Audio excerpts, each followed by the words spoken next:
سندھ حکومت نے سرکاری افسران کے پیٹرول میں کٹوتی کا نوٹیفکیشن معطل کر دیا۔ افسران کے پیٹرول کے لیے خزانے کے منہ کھول دیے گئے۔ توانائی بحران اور پیٹرولیم مصنوعات کی قیمتوں میں اضافے کے سبب افسران کے پیٹرول کوٹے میں 40% کٹوتی کی گئی تھی، جس کا نوٹیفکیشن اب معطل کیا گیا۔ اسی پر مزید بات کرتے ہیں نمائندہ ABN نیوز سمیر راجپوت سے۔ جی سمیر، مزید بتائیے گا۔ دیکھیں جی، سائیں سرکار نے افسران کے لیے پیٹرول کے لیے خزانے کے منہ کھول دی ہیں۔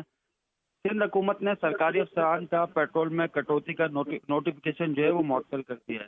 توانائی بحران اور پیٹرولیم مصنوعات کی قیمتوں میں اضافے کے سبب افسران کے پیٹرول کوٹے میں 40% کٹوتی کی گئی تھی، لیکن اب جو ہے وہ نوٹیفکیشن معطل کر دیا گیا ہے۔ اب سے افسران کو جو ہے وہ دوبارہ سے گریڈ 19 کے افسر کو 100 لیٹر، گریڈ 20 کے افسر کو 200 لیٹر، گریڈ 21 کے افسر کو 300 لیٹر، جبکہ گریڈ 22 کے چیف سیکریٹری کو ماہانہ کوٹا جو ہے وہ 600 لیٹر مفت پیٹرول جو ہے فراہم کیا جائے گا۔ جی ٹھیک، بہت شکریہ سمیر۔